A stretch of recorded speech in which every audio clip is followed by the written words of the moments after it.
بسم اللہ الرحمن الرحیم۔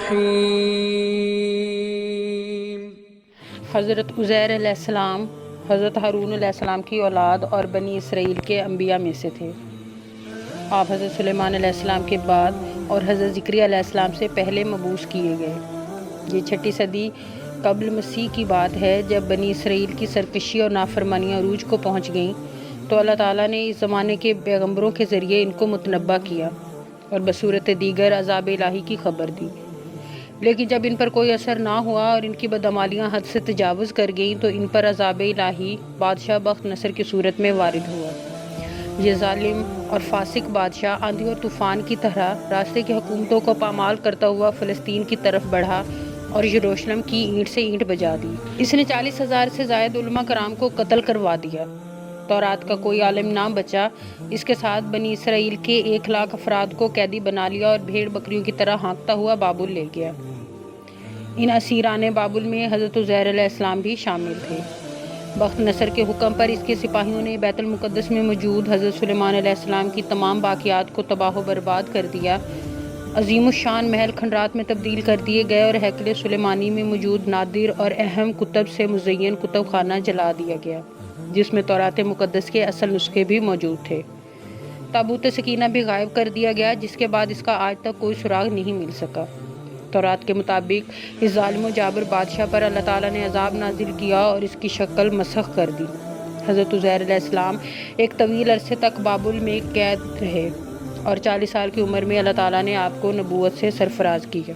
حضرت عزیر علیہ السلام کو جب بابل کی اسیری سے نجات ملی تو حکم الہی ہوا کہ یروشلم جاؤ، ہم اس کو دوبارہ آباد کریں گے اور ایک خوبصورت اور بارونق شہر بنا دیں گے۔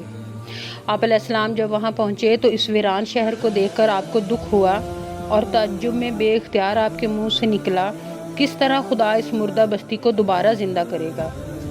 آپ کے پاس کچھ انگور تھے اور پانی۔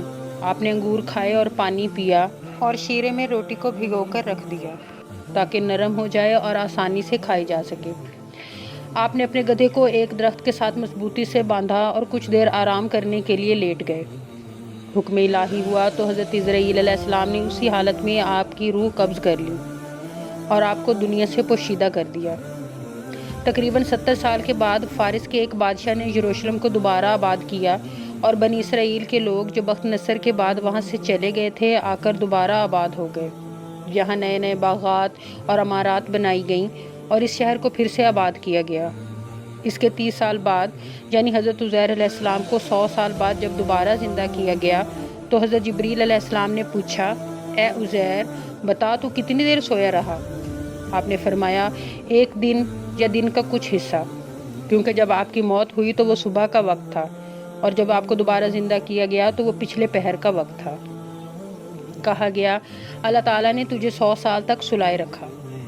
حضرت عزیر علیہ السلام نے اپنا کھانا دیکھا جو ویسے ہی تازہ تھا تو دل میں نفی کا خیال ابھرا، لیکن اسی وقت حضرت جبریل علیہ السلام نے فرمایا اپنے گدھے کی طرف دیکھیے جس کی ہڈیاں زمین پر بکھری ہوئی تھیں۔ آواز آئی، اے عزیر اللہ نے تمہیں 100 سال تک سلائے رکھا اور آج پھر زندہ کیا، اب دیکھ میں اس گدھے کو کیسے زندہ کرتا ہوں۔ آپ علیہ السلام کے دیکھتے ہی ہڈیاں جڑنا شروع ہو گئیں اور ایک ڈھانچہ بن گیا، پھر اس ڈھانچے پر گوشت اور بال آ گئے اور گدھا زندہ ہو گیا۔ آپ علیہ السلام نے یہ عالم دیکھا تو شکر خداوندی کیا اور روتے ہوئے فرمایا، بے شک جو خدا انسان کو خون کی ایک بوند سے پیدا کر سکتا ہے وہ انسان کی گلی سڑی ہڈیوں کو بھی زندہ کر سکتا ہے۔ آپ علیہ السلام جب یروشلم پہنچے تو لوگوں سے پوچھا، کیا تم عزیر کو جانتے ہو؟ انہوں نے کہا ہاں، وہ اللہ کے نبی تھے اور ان کو گزرے ہوئے 100 سال کا عرصہ ہوا ہے۔ آپ علیہ السلام نے فرمایا، اے لوگو عزیر اللہ کا نبی میں ہی ہوں، مجھے اللہ تعالیٰ نے 100 سال تک سلائے رکھا اور پھر دوبارہ زندہ کیا تاکہ میں تم لوگوں کی اصلاح کر سکوں۔ لوگوں کو اس بات پر یقین نہ آیا۔ اس بستی میں ایک نابینا عورت جس کی عمر تقریباً 120 سال تھی رہتی تھی۔ لوگ اس عورت کو لائے اور پوچھا، حضرت عزیر علیہ السلام کے واقعات اور نشانیاں جو آپ ہمیں سناتی تھی بتائیں۔ وہ عورت ایک ایک نشانی بتانے لگی اور وہ لوگ اس ہر ایک نشانی کو آپ میں دیکھنے لگے۔ اس عورت نے کہا، اللہ کا نبی عزیر علیہ السلام مستجاب الدعا تھا، یعنی جو بھی دعا مانگتا مستجاب ہوتی اور اس کے دستے مبارک میں شفا تھی۔ اے شخص اگر تو واقعی اللہ تعالیٰ کا نبی ہے تو میرے لیے دعا فرما کہ اللہ تعالیٰ میری آنکھوں کو ٹھیک کر دے۔ آپ علیہ السلام نے دعا فرمائی اور عورت بینا ہو گئی۔ جیسے ہی اس نے آپ کو دیکھا تو چیخ کر کہنے لگی، مجھے خدا کی قسم یہی اللہ کا نبی عزیر ہے۔ یہ سن کر لوگ آپ کے قدم چومنے لگے۔ بعض روایات کے مطابق یہ عورت حضرت عزیر علیہ السلام کی بہن تھی۔ وہ عورت بنی اسرائیل کے لوگوں کے پاس حضرت عزیر علیہ السلام کے ساتھ آئی، جہاں آپ کا بیٹا اور پوتا موجود تھے جو کہ بوڑھے ہو چکے تھے۔ اس نے انہیں بتایا کہ یہ اللہ کا نبی عزیر ہے۔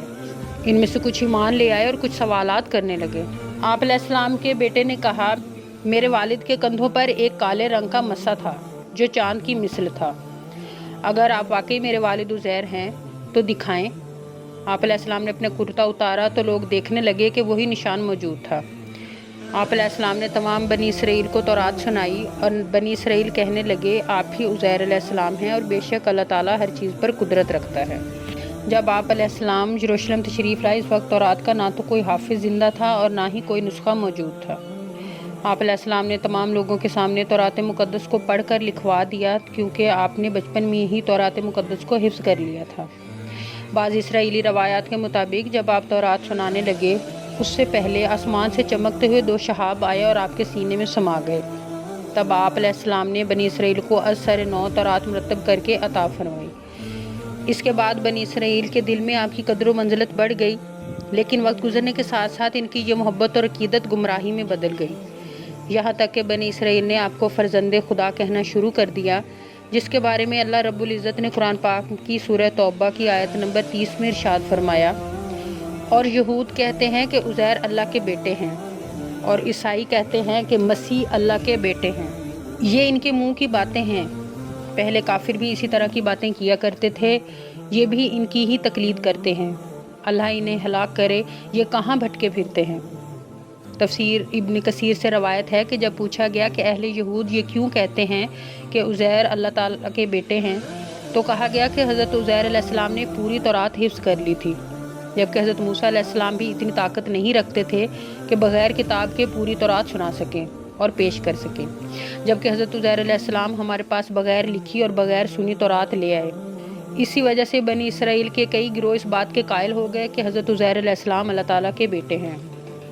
حضرت عزیر علیہ السلام کی حیات طیبہ کے بارے میں قرآن و حدیث کی کتب میں کوئی زیادہ مواد درج نہیں۔ قرآن پاک کی سورہ توبہ میں صرف ایک جگہ آپ کا نام ذکر میں آیا ہے۔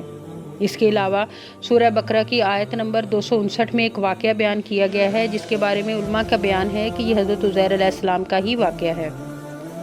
ارشاد ربانی ہے، اور پھر اس شخص کو دیکھو جس کا ذکر اس بستی پر ہوا جو چھت کے بل اوندھی پڑی تھی۔ وہ کہنے لگا، اس کی موت کے بعد اللہ تعالیٰ اس کو کس طرح زندہ کرے گا؟ تو اللہ تعالیٰ نے اسے مار دیا 100 سال کے لیے۔ پھر اسے اٹھایا اور پوچھا، بتاؤ کتنی مدت کے لیے پڑے رہے ہو؟ اس نے کہا کہ 1 دن یا شاید دن کا کچھ حصہ۔ فرمایا، تم پر 100 سال اسی حالت میں گزر گئے ہیں۔ اب ذرا اپنے کھانے اور پانی کو دیکھو، یہ خراب نہیں ہوئے، اور اپنے گدھے کی طرف دیکھو، ہم تمہیں لوگوں کے لیے نشانی بنا دینا چاہتے ہیں۔ پھر دیکھو کہ ہڈیوں کے پاس اس پنجرے پر ہم کس طرح گوشت پوش چڑھاتے ہیں۔ اور اسی طرح جب حقیقت اس کے سامنے نمایاں ہو گئی تو اس نے کہا کہ میں جانتا ہوں کہ اللہ تعالیٰ ہر چیز پر قادر ہے۔